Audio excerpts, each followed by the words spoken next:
results audited, saying their victory was snatched from them. Kenya Kwanza, on the other hand, lowered its guard, saying it would back an audit of the processes leading to the election, but was adamant the results will not change a thing. As Chemutai Goen reports, the teams, however, both agreed that the reconstitution of the polls body IEBC was necessary, leaving the committee to determine how that would be done.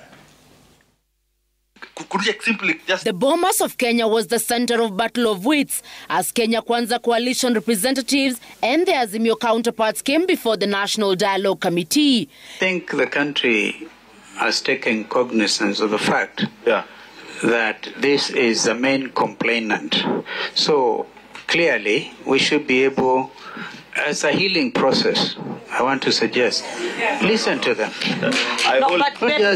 Brush things under the table.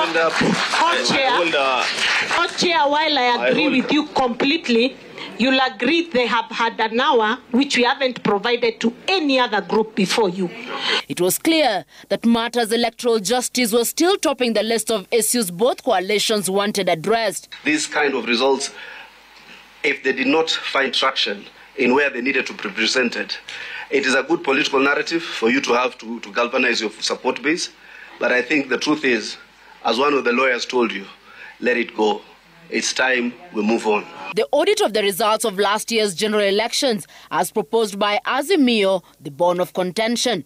Every entity of the state, counties, national government, parastatals, everybody gets audited. We must audit this process. And it is by auditing that then we can know what we are fixing. What is the problem that we are fixing with IEBC? So why audit? First of all, there are different numbers from the IEBC server, from the portal.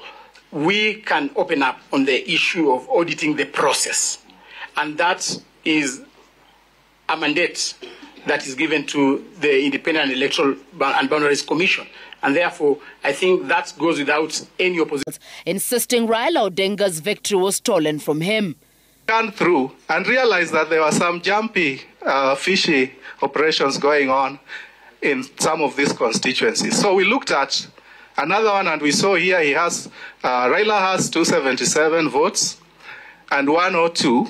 But then in the Bomas, now he has 77 and William Ruto has 304 votes. There was all this information during the Supreme Court hearings.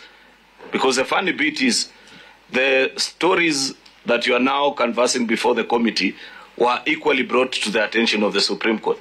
The Azimio coalition maintaining that the Kenya Kwanza administration was encroaching on its territory by luring Azimio members to its side. We seek to strengthen individual parties as key pillars for strong coalitions in Kenya. Secondly, that multipartyism is a critical tool to the growth of democracy in Kenya.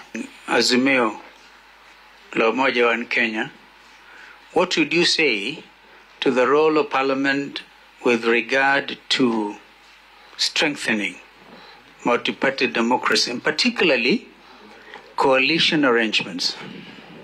The Office of the Registrar is holding brief for the current regime to the extent that she has mutilated her functions as decreed by the Political Parties Act. It is therefore a recommendation that the Office of the Registrar ought to be made independent and that it ought to be insulated from the interferences that has come from the current regime. And with UDA appearing keen on ensuring affiliate Kenya Kwanza parties form a single party, the committee at some point seemed to have sniffed out the simmering battle within Kenya Kwanza. And therefore our position is that let us strengthen political parties. But the big question is, how do you strengthen your political party? You strengthen by recruiting members.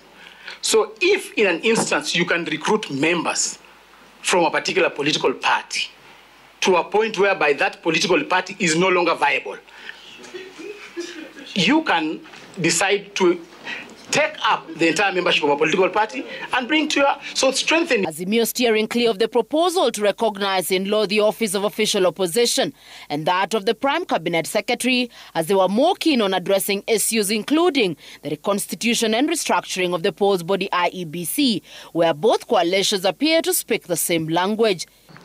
The public submissions came to an end with concealed acrimony between the country's governing and the opposition, constantly threatening to make an appearance at the Bomas of Kenya. From an audit of the election results to questions around the cost of living, it was a day to confront all the demons as Azimio and Kenya Kwanza stared down in the final day of submissions. And on all the issues, consensus and conclusion was direly in short supply. Chemutai Goin, Citizen